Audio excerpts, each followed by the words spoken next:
Expanding Mind with Erik Davis, Thursdays at 2 p.m. on the Progressive Radio Network.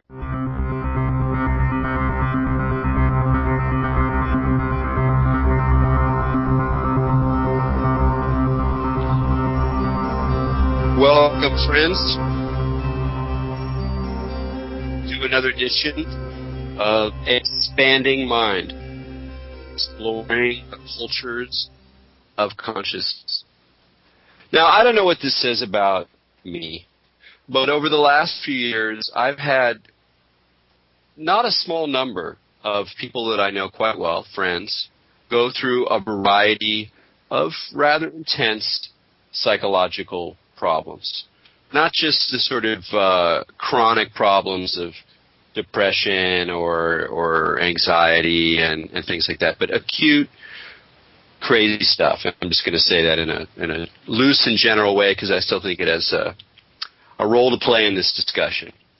And it's really a remarkable experience when you see people that you know go through these kinds of things. And one of the things that's stuck with me that really made me realize is how much of our sense of reality, certainly like normal reality, well-functioning reality, is not just based on ourselves or based on this physical world we have to navigate, but on the social reality we maintain with the people that we know and love, and particularly those that we love, but also ones we don't. And when somebody in that network goes into a deeply psychologically stressed space, you can feel the rupture. You can see the kind of almost like a violence done to the matrix of social reality. So it's not only do you have the challenge of dealing with someone who's often very frightened, suffering, you can't tell whether they can make decisions or not. You're trying to talk to them like they have agency and maybe they don't have agency. And, of course, it changes in all these different situations. I won't go into details, but it's just the sense of a proximity to not just an individual's own problem, but a social problem. Because, of course, the issue of madness, what's not madness, how do we deal with people who voluntarily and involuntarily sort of leave the conventional frame, those are social questions, and we handle them in our society in the very bad way that we do handle them in the society. And that's the other big thing you learn when you see people go through these kinds of extreme traumas and problems, is that the quote-unquote safety network is a very fragile thing indeed, for some good reasons and for some very bad reasons as well. So I've been thinking a lot about these issues lately, and so that's why I'm particularly happy today to invite Gregory Pleshaw onto our show. I'm used to referring to him as Gregory P because that was the avatar he went by for many years, and we'll talk about why perhaps that avatar is no longer appropriate. But just to say a few words about him, I met him almost near 20 years ago now, or 15 plus, and I've seen him in a wide variety of psychological states, in all of which he has been a kind of wonderful, fascinating, lovable guy, even when he's been really extreme in his behavior. And I've seen him go through all sorts of experiences and changes. And as we'll talk about, one of the most interesting things about Gregory is he's incredibly articulate and has some perceptions and views on what he calls being crazy in America in ways that have really opened my eyes. But he's particularly interested in that fine line, which is so fine as to perhaps not really be existing between what we think of as madness and what we think of as mysticism. So I think we're going to have some really interesting discussion here today. But before that, I want to bring on our co-host, Maja Daou. Maja, welcome. How are you doing? I'm doing good, Erik. Thanks. How are you? Good. You sound nice and crisp today. That's a nice signal there. We were just chatting online. you've had the same kind of real first person or at least second person experience of having people with kind of severe psychological issues in your network, and what do you have to say about that?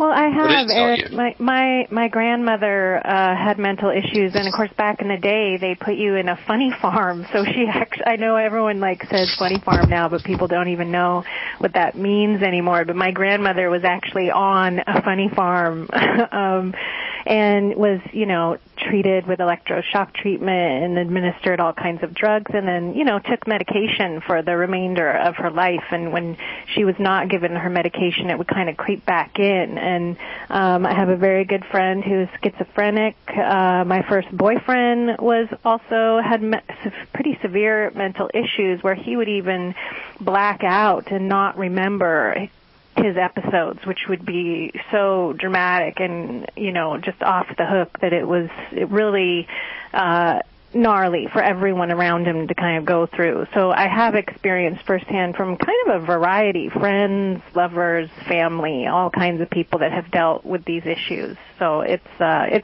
takes up a pretty big part of my thoughts, and that's actually why I started studying psychology later in my life. Well, one of the things about that I think the third thing I really learned from all this is really just how prevalent these things are, not just in terms of the extreme experiences that some people go through, but the kind of, garden variety ills and plaints and paranoias and despairs and even schizophrenic episodes that many of us have in a variety of different ways throughout our lives, and yet there's just our culture does a very, very poor job of talking about it. Like you had mentioned on our chat, like on the one hand, we're incredibly medicated with, so many people are on these psychotropic mood stabilizers, et cetera, and yet we don't really have a way of kind of talking about our own madness or what to do about it when these things happen to people that we know and love. So it's really I think an urgent issue right now, and I was pleased to hear that Friday Gary Null will be doing a show and talking about some of these issues as well. But now I'd like to bring on the wonderful Gregory Pleshaw. How you doing, Gregory? Hey, I'm doing fine. And where are you calling from? I'm in Santa Fe, New Mexico. I'm balancing a teacup on the end of my nose. Well, that's great, man. I always associate you with New Mexico. I think did we meet there? Or did we meet at SIGGRAPH? I can't remember. I think we met at SIGGRAPH 1995. Yeah, in Los Angeles. I think that's where we met. Yeah, so let's just start there. I'd love to get a sketch out a little bit of this. I know we're going to get to some big issues later, but I'd really love to hear a little bit about your own kind of history with these experiences. Like when I met you in 1995, where were you in your head, in your world? Well, I was post my first psychotic break, and my first psychotic break came in the spring of 1994.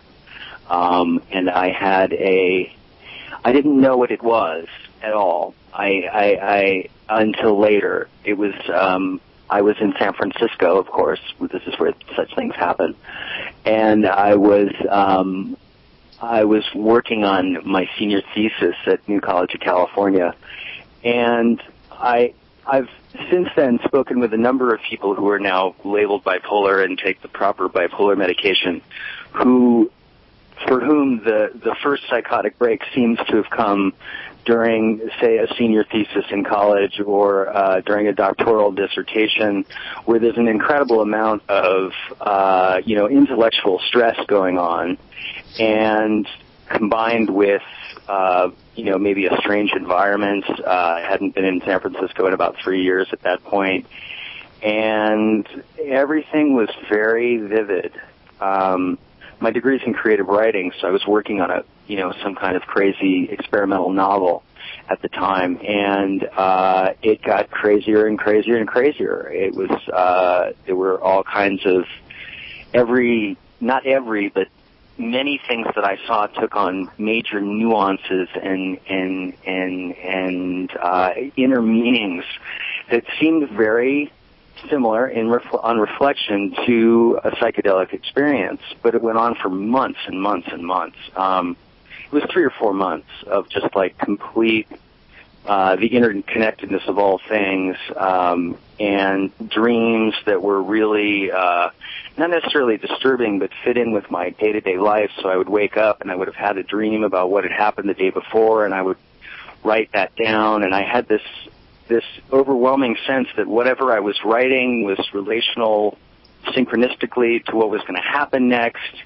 And it wasn't a benign sensibility. It was like this sort of, it got to the point where I felt like my pens were imbued with some sort of magical abilities. And at some point I was instructed by an old shamanistic-looking person on the streets of Haight-Ashbury to go dip my pens into the sea because the salt water would eliminate all of this magical effluvia that I thought was coming out of my pens. It was a very strange time, and what ended up happening was that I went back to my home state of New Mexico. I graduated, and I went back to my home state of New Mexico, and I presented myself on the couch of a psychiatrist, and I said I saw this magical world, and it was just incredible, and now it's gone. And he said, well, that's magical thinking, and magical thinking is a symptom of bipolar disorder, and here, take these meds. What did that do to your meaning? I mean, like, how did you tell yourself a story about what had happened to you when you came out of that state? Like, I remember talking to you once, many years ago, where you were sort of saying that even though you recognized that it was a peculiar and in some ways disturbing place, there was also an incredible excitement and vividness and sense of meaning to it. So how did you tell a story about it afterwards? Well, that's the thing, was that I felt very stuck. I believed him because I began to read texts. I read Kay Redfield Jemison's books on, Touched by Fire and The Unquiet Mind. And I got a sense that, like, there were people in history, like Shelley and Byron and people like that, who had also experienced similar things. But that first time, I couldn't let go of what I had experienced. I couldn't. I took the Depakote. I believe at that time I was on Depakote, and I took it, and my mood stabilized. I mean, again, some of this is hindsight because it's taken 15 or 20 years to figure out how all this stuff works. But I still maintain that there was something very magical that happened in there.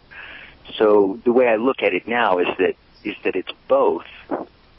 It's both a mystical sort of initiation type thing, and it's also relational to, a psychiatric disorder and a psychiatric diagnosis.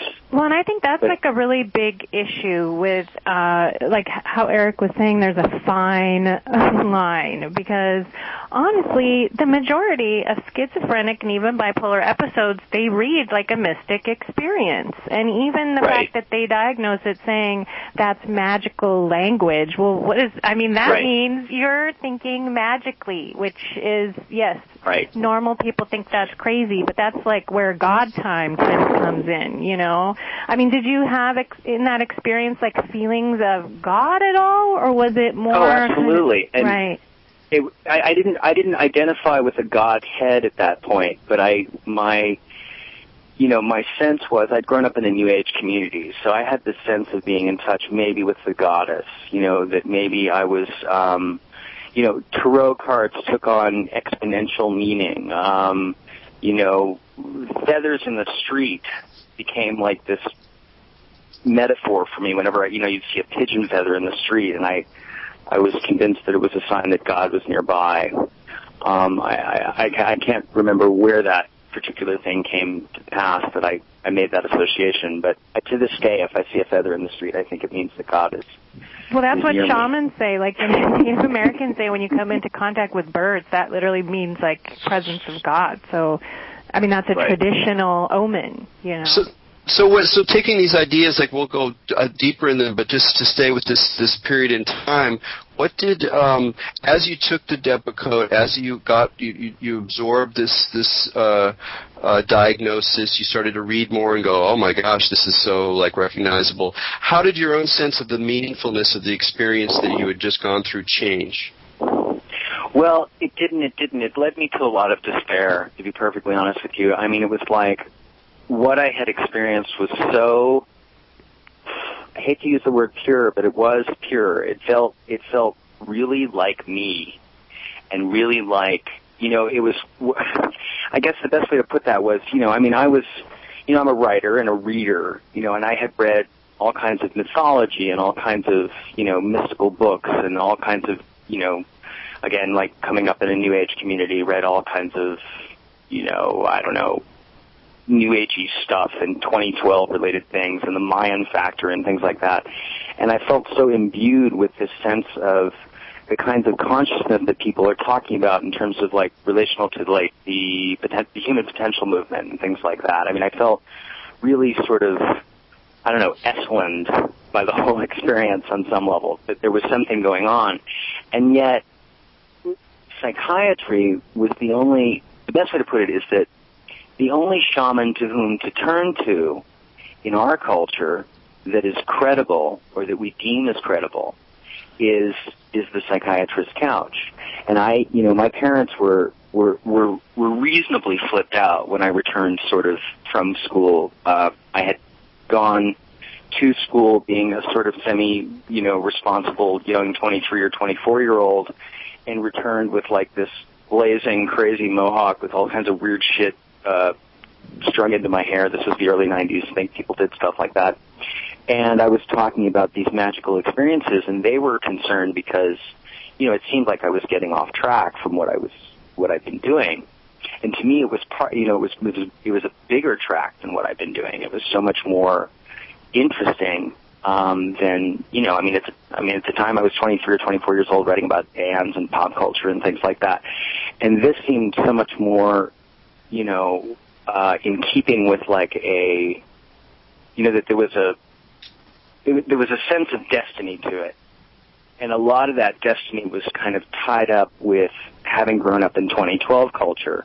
I mean, it's, that we did the harmonic convergence here in 1987, and we did all that kind of stuff. So, I had this very strong sense that we were in the last 25-year cycle of, whatever. I still, it's been 25 years, and I still don't fully understand the long count and all that stuff, but there was a sense that this was a quickening, that this experience that I was having was sort of like had the potential to thrust me into some sort of role in that particular drama. But at the end of it, I was sort of left with, this sense of despair because, one, when I started taking the medication, it was over. When you begin to mood stabilize, these things cease to occur to you. You may have glimmers. You may see a tarot card, a favorite tarot card that under the right set of circumstances, the Seven of Cups may mean a lot to you. If you're off medication, you might see that and think, oh, life is full of rich bounty. And then you see it when you're off medication, you're like, yeah, when I was crazy, I kind of thought that meant a lot, but right now it doesn't mean very much because and I mean, it's not just a question of like interpretation. It's a question of there's not just intellectual feelings to this. There are body sensations. Mm-hmm. There is a sense of, in the right set of circumstances, there's a sense of like gossamer thread coming out of your fingertips that you are in touch with something that's much, much larger than yourself, and that the cues that we use, tarot cards or crystals or whatever, are enhanced with so much more meaning. Yes, that element of meaningfulness is really fascinating because on the one hand, it's what we're, if you just sort of ask people, what do you want? Well, I want a meaningful life. You want something meaningful. And if you look at precisely tarot, crystals, New Age, and then conventional religion, people who turn towards, sure, especially going to classic, going back to the, Eastern Orthodox Church because they feel the sense of mystery and the sense of meaningfulness. And then if you start getting a little bit of that, hey, that's pretty great. Like I had a synchronicity the other day. I don't know what it meant, but that little juice, that little extra kind of, fairy jump in my step as I walk down the street because there's something there. Right. But you just turn up the volume and things get really out of hand. And it's the same volume, it's the same signal. It's just that the volume. The same signal. It's just much louder. So then you have this despair, and then I know at a certain point you started to really think about what it meant to go off the meds again. Like, what does that mean to be on them, and what does it mean to be off? And how did you do that? There have been three major periods when I was off medication. One was the first time before I knew that I needed medication, and what I've been able to suss out at this point is that I probably had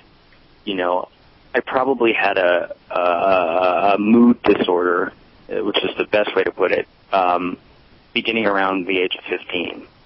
It seems like that's when things started to go kind of nutty for me, and I would go up and down, and my parents thought it was adolescence, and I went to some child psychologists and things like that, but nothing really stuck. But this particular incident sort of nailed it, and the psychiatrist that my parents took me to when I was 24, was sort of this, he's from UCLA, and he'd seen lots and lots of cases. He was known as the best person in town for psychopharmacology, so I ended up in his couch. And so there were 3 periods when I was off. One was prior to ever getting medicated. The other was in my late 20s, my early 30s, when it was 9/11. I had a vision to go off medication, as I do. I have these visions that say, it's time to put this behind. I sold everything I owned, and I bought a van, and I moved to Seattle to be a homeless activist.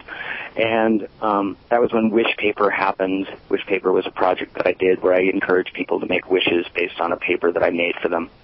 And, so the magical thinking kicked into play, and the nice thing about when the magical thinking kicks into play and it's good, the creativity is astounding. And I mean, that's one of the things that's hardest to let go about going back on the medications is that the level of creativity that I have at my disposal, even in the weirdest situations. I mean, I was living in squats and eating out of food banks and things like that, but it didn't deter me from the various projects that I had going on.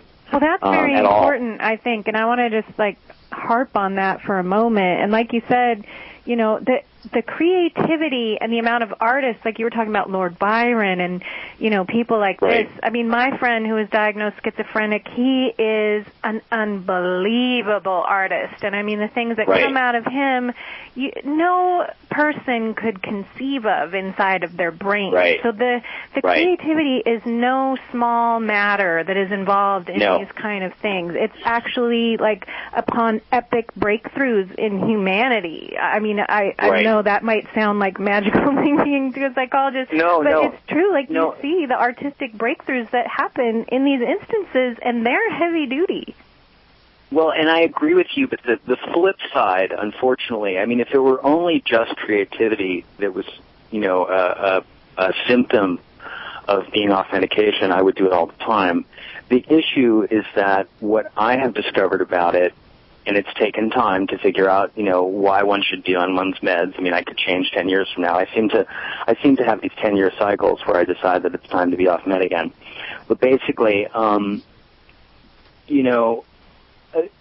way it affects your relationships with others is really, that's the tough part. And, and I can't stress that enough. I mean, if I had, if I'm ever asked to speak at a bipolar convention and they say, why do you take your meds? It would be, primarily it's not for me, it's for the people in my life.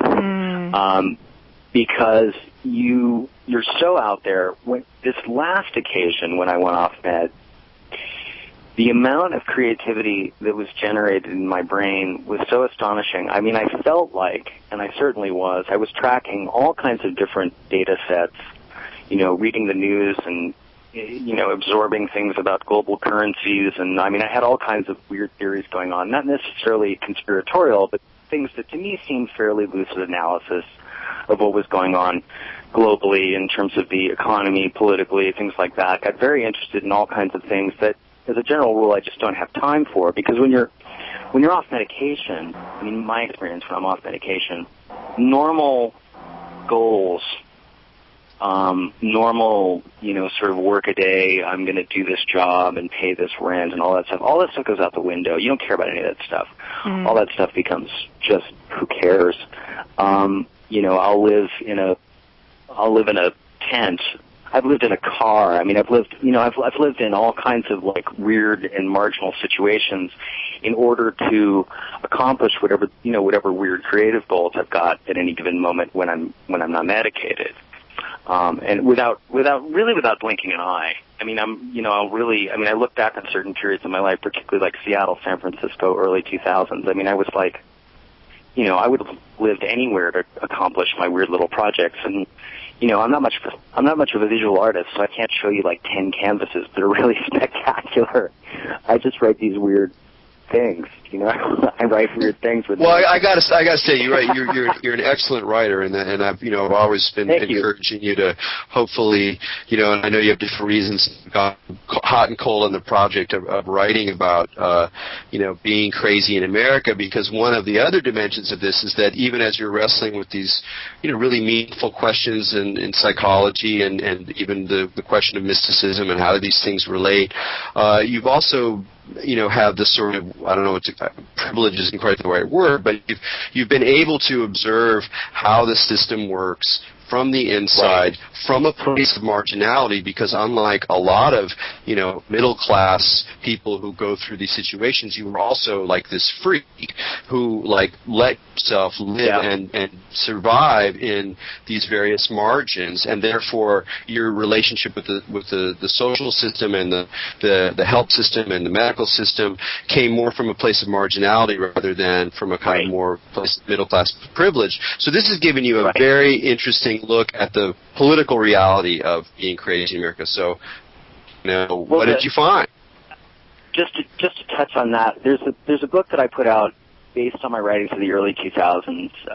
It's called The Collapse of Time: Confessions of a Quantum Humanist. You can find it on Amazon. For my birthday this year, I made it into an ebook. I made it as a paperback originally, and once I went back on medication, but there's an essay in there called The Waiting Room. And The Waiting Room is about being at the free mental health clinic at the corner of Turk and Goff in San Francisco. And, that is a place where, it's a good place to go spend an afternoon, take a book, sign in, see how long it takes you to actually get seen. It takes about 8 hours. But it's a real indictment of our current healthcare system, because a lot of the people that we're going to see on the streets, homeless, et cetera, are going to be people who are undiagnosed or, if diagnosed, under-medicated, who may have a shot at doing something other than, being crackheads on 16th and Valencia, if they had adequate health care. But of course we don't have it. We don't believe in that for some odd reason in this country. And it's watching all of that and being a participant in that system, mostly out of need. I mean, there are times when I think, I have been mood stabilized in the past, and there's all kinds of ways that you could, like I've been on Medicaid since 2003, and I finally did that. I went to Turk and Goff and to get a refill of something, and a social worker pulled me into her office and sat me down in a chair and brought out this enormous phone book size file, and she dropped it on her desk, and she said, "Mr. Pleshaw, do you know what this is?" And I said, "No, I don't." And she said, "It's your case file." And, at that point, I remember had no memory of having been in Turkengov, but I had actually been there, a dozen times, and they had paperwork on me from New York, Rhode Island, San Francisco, Los Angeles, Seattle, various places where I'd had some kind of, manic event and ended up in some emergency room somewhere. And this woman said to me, she said, "Why aren't you on SSI?" And I said, "Well, I don't qualify." And she said, "What makes you think you don't qualify?" I said, "Well, I'm white, I'm middle class, I have a college degree." I mean, that's for poor people. She's like, "You're crazy." But I'd been putting it together in this piecemeal sort of fashion as I traveled the country. I would just kind of, people talk, other crazies meet other crazies, and you find out where the free meds are, and you find out who's got, this and that going on and this and that program. Because there are, one thing I can say about America is that it is a crazy patchwork quilt out there of free mental health services, but they do exist. They exist. Almost every community I've ever found myself in, and I'm large and small, from Point Arena, California to, San Francisco or Los Angeles. There are places that exist that deal with people like me who are uninsured, underemployed, and markedly crazy. They will deal with you. And the advantages that I've always had, crazy or not, is that I'm white, I'm male, I'm middle class, and I'm articulate. So I can walk into one of these situations, and even off my nut, I can say, in 1994 I was diagnosed with bipolar disorder. Here are the medications that I've taken, blah, blah, blah, blah. I can go through that whole thing, with my eyes closed, literally. And, and pretty much walk out of any situation like that with whatever meds I need to get stabilized again. But it is a patchwork quilt to do it that way, and not many people, I don't know. Sometimes I think I do it for sport, honestly. But well, this is a wonderful conversation, Gregory. But we got to take a break here. You're listening to Expanding Mind on the Progressive Radio Network. We're talking with Gregory Pleshaw. We'll be right back.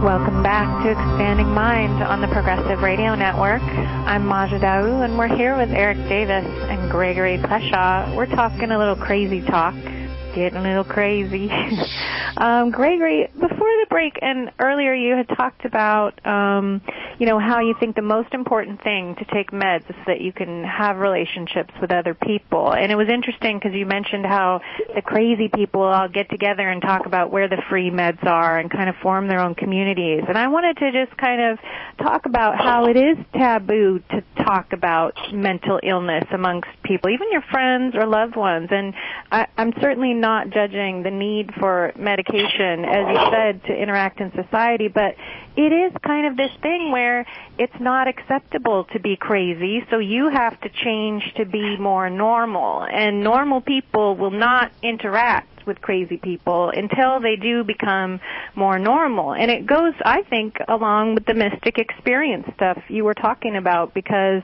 that shaman who has those mystic experiences, where does he live in Native cultures? He lives on the outside. He's on the outskirts. Outsider, right? He does not live in the village with everyone else, although they'll certainly go see him when they have a problem and they need healing, but he is ostracized. And to me, it seems very similar that unless you don't integrate, that you're kicked to the curb, you're the homeless, you're the outsider. And I was just wondering, have you, faced stigma or I know you said marginalization? Yeah. Yeah, I would say so, but I think that I want to clarify that, when I say that I do it for my relationships, it's not wholly selfless to say so. It's one of the things that I think that's really important about mystical and or crazy experience of either one is that if you have one, part of the goal or part of the part of what is your due, what you have to then, let's see, the challenge that you have to meet at that point is to reintegrate yourself into the society. And that's not always the case with Native American shamans, but one of the things that I've read about the latest sort of weird mystical experience that I had was that once you have it, you kind of have to, figure out, once you've had the great dance with the divine and all of that, you have to sort of find yourself a role within the society again and sort of not necessarily forget about what happened, but integrate it into your modus operandi in terms of how you're going to deal with the rest of the culture. And I think that's a kind of a key challenge for those of us who have these kinds of strange experiences is it's not enough to have them. And then, there's a guy here in Santa Fe, I've not met him, but he's called the Bad Shaman, and he, he lives on some, in some strange place or whatever. And as it turns out, the Bad Shaman, who's a real person from what I understand, I have not met him, but the Bad Shaman recently discovered he has a thyroid condition. And a thyroid condition will make you quite crazy. And he's now taking thyroid medication, this Bad Shaman, and he's not so bad.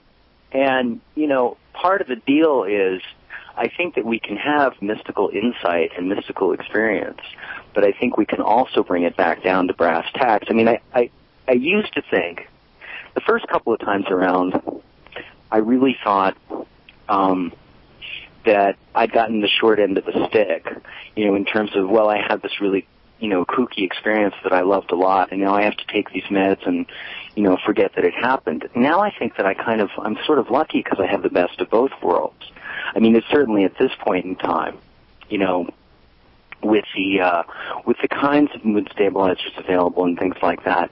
I mean, you can go nuts for a period of a year and a half, which is what I did recently, and then sort of, find your way into a psychiatrist's office. It's not as easy as it sounds. It took months to actually figure out which med combo would sort of stabilize me again.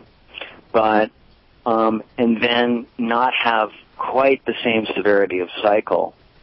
And then sort of harness the power of what you've experienced and hopefully use it, to bring greater good to humanity, or at least keep your shit together. Excuse me, I'm on the radio.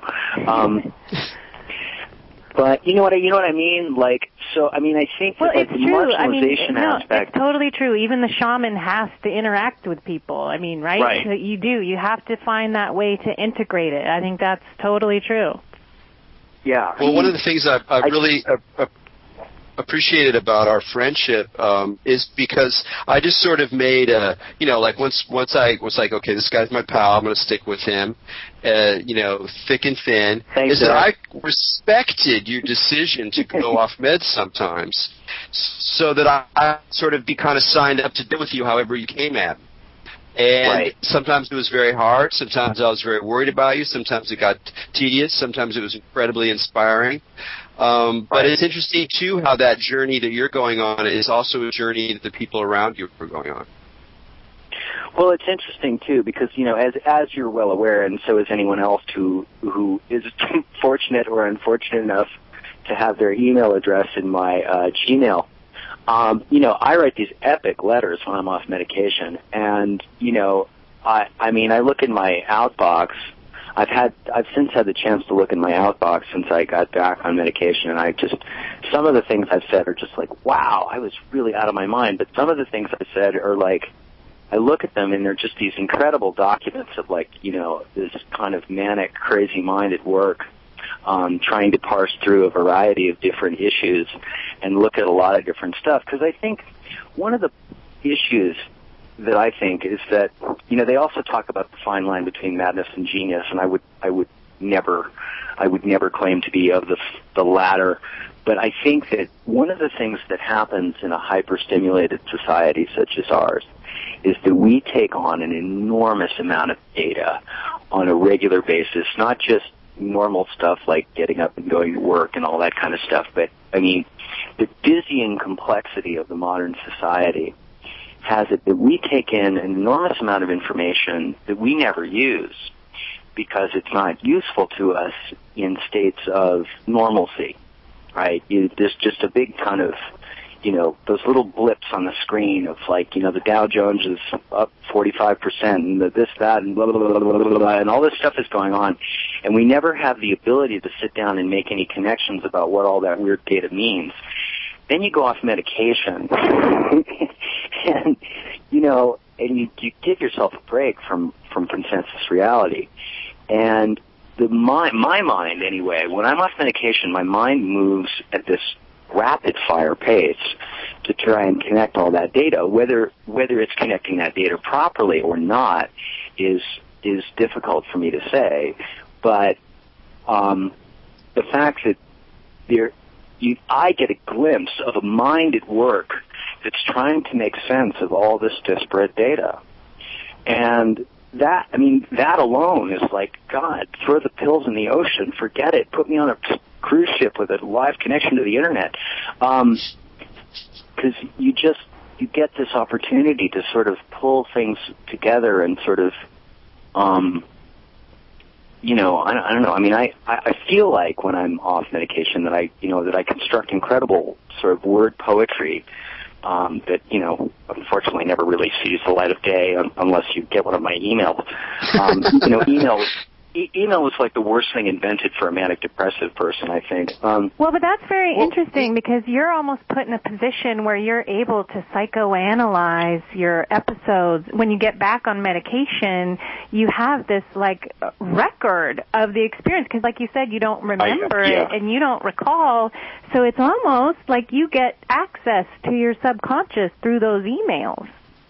Well, it's interesting because what happened is that initially I had a public blog. Someone gave me a blog for Christmas called strident.org about 3 years ago. And that was public. And I was traveling around and I was making this stuff public. And at one point, early on when I first went off medication, I was convinced that the CIA was following me. And I know that sounds like a classic paranoid gesture. But given where I was, which was Southeast Asia, right before the revolution, I didn't think they were following me. I actually thought that someone had appeared to debrief me because I was involved. I was writing a bunch of stuff about what was going on with the revolution in Thailand. And it was all public. And I didn't know lots of things about the issue of freedom of the press in Southeast Asia, which is different from America. And someone sort of appeared in my life out of nowhere and proceeded to debrief me about, it was a debriefing, whether he was CIA or not, I don't know, but basically proceeded to debrief me about, you can get in trouble for writing about these types of things, was basically what I was told. So I shut down my blog and made it private. And then I began to, every time I wrote something that seemed significant, I would CC it to my blog. So I do have this enormous archive of like all the weird shit I was thinking about at any given point. And that was for the I'm going off med and going to Southeast Asia tour.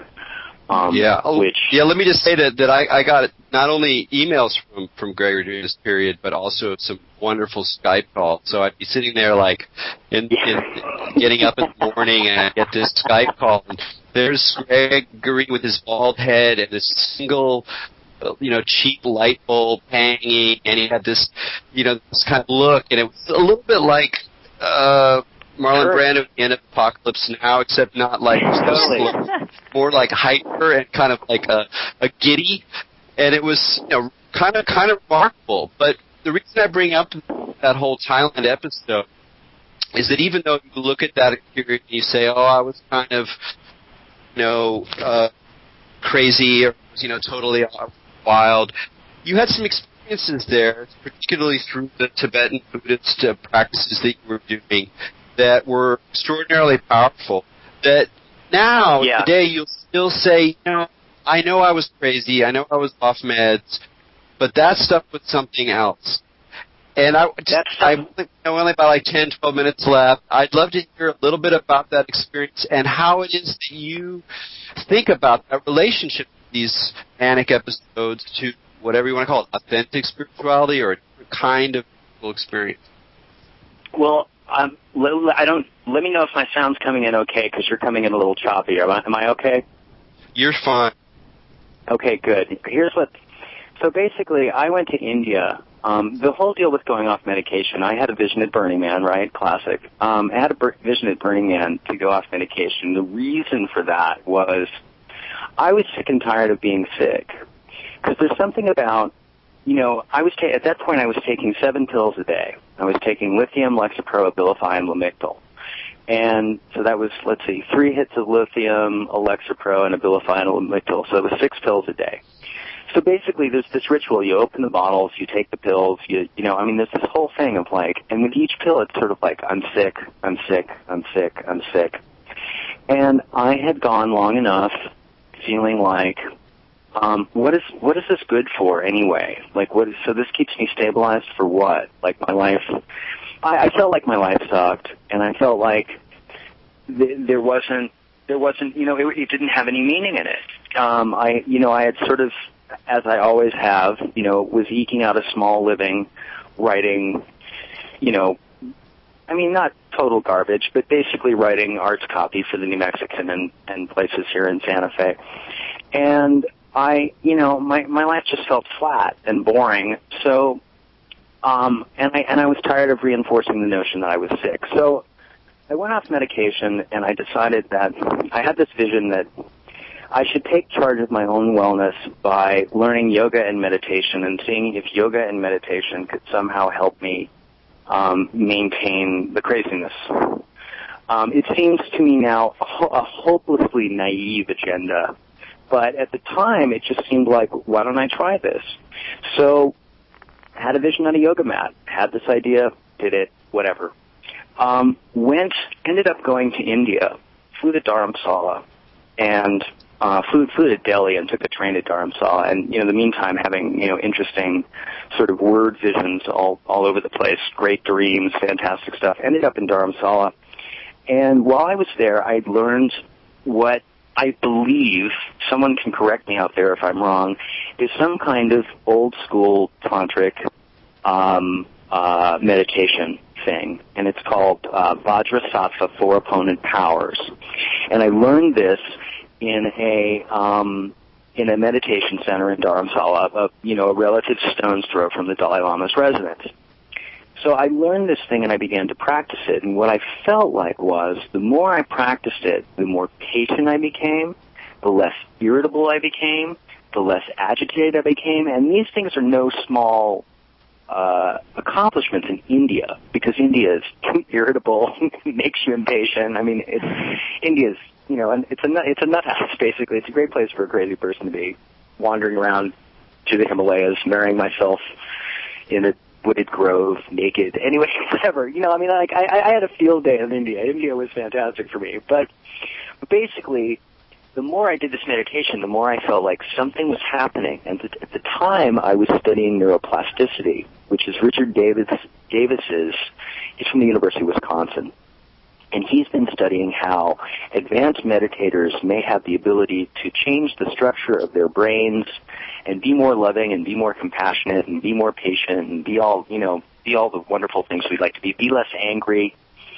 And so I was studying all of that, and I was thinking, maybe this thing works. Maybe I've got more, maybe there's more to this stuff than I think, because I really felt this marked increase of patience, sense of compassion, a sense of selflessness, selflessness, and it was really incredible. And from there I flew back to Thailand, and I did this thing for another couple of weeks, and I went astral.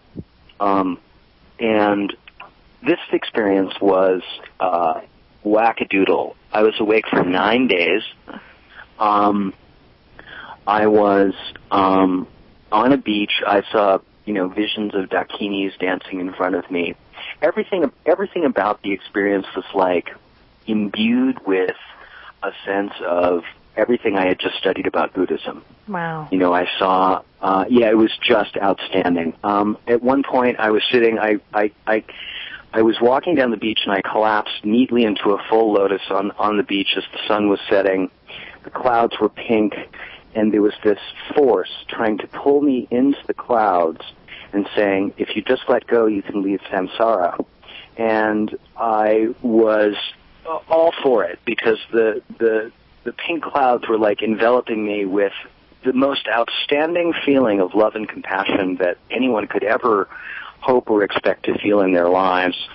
I couldn't let go for reasons I discovered later, that I basically had attachments in samsara and I had to stay.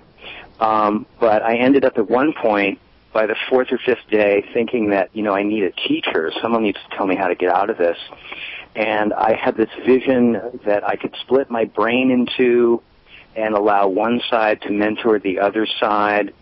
And as soon as I thought it, it happened. I felt my brain separating into two halves, and one side of my brain beginning to talk to the other side of my brain. And these were visceral, physical sensations. And I can't even begin to stress like how outstanding the experience was. It was terrifying, though. It was both things. It was extraordinary and it was terrifying. I saw, the hairs on the backs of butterflies' wings. I could stare at waves and then blink and make the wave kind of stop in midair. It was just, all of these really out there type of experiences. There was this dog that followed me around the beach that seemed like he had been my dog for centuries. I mean, it was like really out there. And at one point, I had this feeling of my chakras opening, and I figured out a way to open and close them by rolling my pupils back and forth. It was, it was really out there. But one of the things that, by the fourth or fifth day, and I was taking Seroquel trying to get to sleep, but and it didn't happen. But by the fourth or fifth day, it began to occur to me that this was a mystical experience, certainly, but that it was neurological. Like I got a very strong sense that whatever was going on with me was a neurological situation, and that there was something going on in my brain. Like it was not external to me at all. These visions I was seeing were not external, but they came out of my head. And that seems a fait accompli to some degree. But really, when you think about it in terms of neurology, then it takes on this whole other level where it's just like, okay, I'm having a mystical experience and seeing all of these things, but I'm also, this has to be related somehow to my neurology. And it took me some time of research to figure out that there's a whole group of people who are studying this very thing, the fine line between neurology and mysticism, and they're called the neurotheologists. And I'm sure that they're reductionists. I'm sure that, I haven't read their primary texts. I've only read about them on Wikipedia and other various places on the web. But I'm sure that they're maybe they're a real reductionist crew of scientists who are sitting around going, well, all those weird experiences that people have, that's just stuff in their brain. I would bet that they're like that. But on the other hand, someone is looking into this stuff. Now, this is interesting because it relates to something called latent inhibition.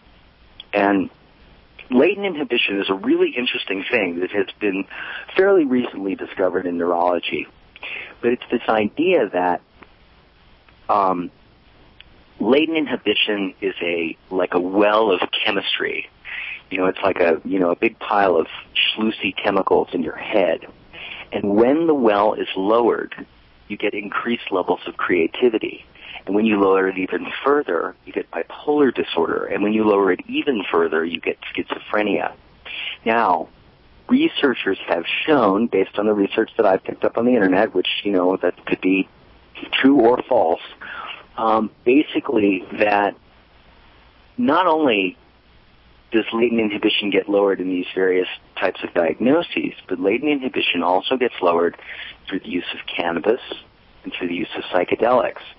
So my theory at this point is that there is a relationship between mysticism, mental illness, creativity, and that all of these things are basically drawing their power from the same source in our head somewhere.